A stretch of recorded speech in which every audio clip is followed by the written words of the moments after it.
Hello viewers, welcome my channel. আশা করি আপনারা সবাই ভালো আছেন এবং আমিও ভালো আছি। আমার নাম পরাণ। সো বরাবরের মতন আমি আজও আপনাদের মাঝে আরেকটি নতুন ভিডিও নিয়ে হাজির হয়েছি। তবে আজ আমি আপনাদের মাঝে যে বিষয়টি শেয়ার করব আসলে খুবই একটি গুরুত্বপূর্ণ ভিডিও। যারা বর্তমানে রোমানিয়াতে আসতে চাচ্ছেন এবং রোমানে স্বপ্ন রয়েছে, খালি রোমানে না, স্বপ্নের দেশ ইউরোপের প্রান্তে যেকোনোভাবে সেটেল হওয়ার জন্য সবাই চায়। তো সেই বিষয় নিয়ে একটি বিশেষ ভিডিও আমি আপনাদের সামনে তুলে ধরছি। আর সেটা হচ্ছে যে ইউরোপিয়ান ইউনিয়ন কান্ট্রির মধ্যে ন্যাশনাল মিনিমাম ওয়েজেস অর্থাৎ বেতনের প্রসঙ্গ এবং বেতন বৃদ্ধি নিয়ে। তো আপনারা জানেন ইউরোপে অনেকগুলো দেশ রয়েছে, কিন্তু সেঙ্গেনের মধ্যে এখন বর্তমানে 2025 এবং ফেব্রুয়ারি মাসে আজকে 10 তারিখ। তো এখন পর্যন্ত 29টা দেশের মধ্যে অন্তর্ভুক্ত হয়েছে এই সেঙ্গেনের মধ্যে, অর্থাৎ সেঙ্গেন মেম্বার অন্তর্ভুক্তির মধ্যে। কিন্তু তার মধ্যে কয়েকটা দেশের কথা আমি আপনাদেরকে তুলে ধরি, যেমন বিগত অনেকবার এই রোমানিয়াতে তাদের স্যালারি মিনিমাম ওয়েজটা বৃদ্ধি পাচ্ছে, দিনের পর দিন খালি বৃদ্ধি পাচ্ছে, যেটা অন্যান্য সেঙ্গেনের কান্ট্রির মধ্যে এতটা বৃদ্ধি পাচ্ছে না। কিন্তু তারপরও অন্যান্য কান্ট্রি যে সেঙ্গেন কান্ট্রিগুলো আছে, ন্যাশনাল মিনিমামের একটা ওয়েজেস রয়েছে প্রায় 29টা দেশের মধ্যে, প্রায় 22টা কান্ট্রি ন্যাশনাল মিনিমাম ওয়েজেসের মধ্যে রয়েছে। এবং ন্যাশনাল মিনিমাম ওয়েজে যে র্যাঙ্কসটা রয়েছে সেটা হচ্ছে যে $550, $550 থেকে 2638 ইউরো পর্যন্ত। আপনারা ইতিমধ্যে ভিডিও স্ক্রিনে অবশ্যই দেখতেছেন।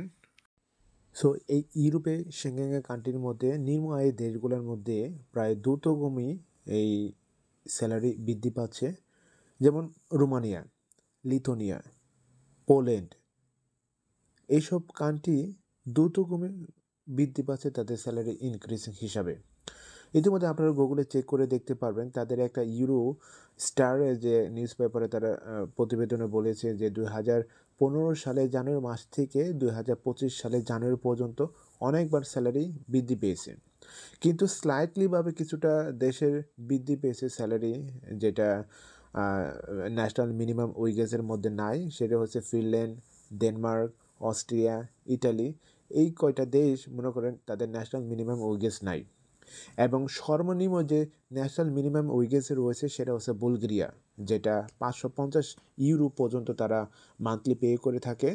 এবং সর্বোচ্চ হচ্ছে লুক্সেমবার্গ, যেটা 2638 ইউরো।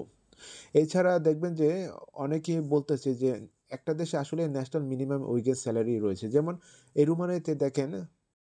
রোমানিয়াতে যদি আপনি গুগলে চেক দেন এবং দেখতে পারবেন যে প্রায় 4050 লের মতন তারা মান্থলি পে করতেছে, কিন্তু আসলে এটা হলে সবাই পায় না।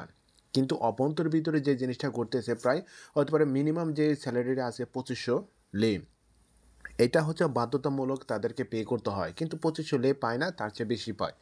2800 পায়, 3000 পায়, 3300 পায়। কিন্তু এই যে মিনিমাম স্যালারি, এটা হচ্ছে ন্যাশনাল মিনিমাম ওয়েজেস, অর্থাৎ জাতীয়করণের একটা মজুরি হিসাবে এটা প্রদান করে থাকে। তাদের এই যে কম, অর্থাৎ 2500 লের নিচে হলে কোনো কোম্পানি হলে পে করে না এই রোমানিতে। ইভেন আপনি যদি ইটালিতে যান বা ফ্রান্সে যান, আপনার পর্তুগালে যান, দেখবেন যে তাদেরও একটা ন্যাশনাল মিনিমাম ওয়েজেস রয়েছে। যেমন পর্তুগালে দেখেন 820 ইউরো থেকে 870 ইউরো পর্যন্ত। যদিও স্পেনে আপনারা দেখবেন যে প্রায় 1100 ইউরো পর্যন্ত, কিন্তু আসলে 1100 ইউরো হলে সবাই পাইতেছে না। অনেকে 700 ইউরো পাইতেছে, অনেকে 800 ইউরো পাইতেছে, অনেক 1000 ইউরো পাইতেছে। আবার ইতালিতেও দেখবেন যে এর চেয়ে আরও বেশিও পাইতেছে, 1500 ইউরো পাইতেছে। যার ডকুমেন্ট ঠিকঠাক আছে 1900 ইউরো পাইতেছে, 2000 ইউরো পাইতেছে। যার ডকুমেন্ট নাই দেখা যাচ্ছে যে 800 বা 1200 ইউরো পাইতেছে। মোটামুটি 1200 1000 ইউরো মতন পাইতেছে সেনজেন মেম্বার কান্ট্রিগুলো, যে ইটালি, ফ্রান্স, স্পেন। তো এখানে যে ন্যাশনাল মিনিমাম ওয়েজেস বলছে, তবে অ্যাভারেজে অনেকগুলা কান্ট্রি তারা সিদ্ধান্ত দেখিয়েছে। সেটা হচ্ছে স্লোভাকিয়া, স্লোভানিয়া, চেক রিপাবলিক, তারপর হচ্ছে যে France, Estonia, Lithuania, Latvia, Poland, তারপর হচ্ছে যে পর্তুগাল, রোমানিয়া, বুলগেরিয়া, ক্রোয়েশিয়া, সবাই মিনিমাম প্রায় 1000 ইউরোর মতো তারা আনতেছে। এবং এখানে দেখতেছেন অন্যান্য কান্ট্রিগুলো প্রায় 1000 ইউরো পর্যন্ত স্যালারি আছে, কিন্তু ন্যাশনাল মিনিমাম ওয়েজেসের মধ্যে এই রোমানিয়া তো চেষ্টা করতেছে। যদিও বুলগেরিয়া আপনারা দেখতেছেন যে 550 ইউরো তারা মান্থলি হিসাবে পে করার জন্য প্রস্তুতি নিতেছে। তবে আমি আপনাদেরকে একটা ক্লিয়ার করে কথা বলতে যাচ্ছি, আর সেটা হচ্ছে যে ন্যাশনাল মিনিমাম ওয়েজেস। একটা দেশের ন্যাশনাল মিনিমাম ওয়েজেসের চেয়ে আপনাকে কখনো কম দিতে পারবে না। যেটা আপনারা দেখতেছেন, যেমন মনে করেন রোমানিয়াতে অনেক স্যালারি দেখতেছেন, কিন্তু ন্যাশনাল মিনিমাম ওয়েজেস হচ্ছে ৫০০ ইউরো। ৫০০ ইউরো কম আপনাকে কোনো কোম্পানি হলে প্রোভাইড করতে পারবে না। যেটা করবে তার পদক্ষেপ নেবে সরকার, অনেক অনেক কথাই আছে। কিন্তু এর চেয়ে বেশিও স্যালারি পাচ্ছে এবং ডাবলও পাচ্ছে অনেক জায়গায়। যেমন আপনি যদি ফ্রান্সের কথা চিন্তা করেন, পর্তুগালের কথা চিন্তা করেন, স্পেনের কথা চিন্তা করেন, ইভেন যদি আপনি পোল্যান্ডের কথা চিন্তা করেন, প্রায় মান্থলি ৫ থেকে ৬,০০০ জনতি পায়। যেটা আপনারা ক্যালকুলেশন করে দেখতে পারবেন কত ইউরো পড়ে। তো যাই হোক, এই যে মিনিমাম স্যালারি ওয়েজেসের চেয়ে আপনাকে কম দিতে পারবে না। এখন পর্যন্ত এই যে নিম্ন আয়ের দেশগুলোর কথা বললাম যে পোল্যান্ড, লিথুয়ানিয়া, রোমানিয়া, বুলগেরিয়া, এগুলো হচ্ছে নিম্ন আয়ের দেশ। কিন্তু এদের স্যালারি দ্রুতগমে বৃদ্ধি পাচ্ছে অন্যান্য দেশের তুলনায়। তো তারা একটা ফিক্স করার জন্য চেষ্টা চালিয়ে যাচ্ছে, কিন্তু জানি না এটা কবে সাকসেসফুল হয়। তবে চেষ্টার কোনো ত্রুটি নেই, এদেশের সরকার এটা পদক্ষেপ নিতেছে। তো সবাইকে ধন্যবাদ জানাচ্ছি আমার এই ভিডিওর সাথে থাকার জন্য। এছাড়া আপনার যদি কোনো মতামত ও মন্তব্য থাকে তাহলে অবশ্যই আমার এই ভিডিও কমেন্ট বক্সে লিখবেন। ও হ্যাঁ, অবশ্যই আমার এই ভিডিওটি একটি শেয়ার করবেন যাতে অন্য ভিউয়ার্সরা দেখতে পারে।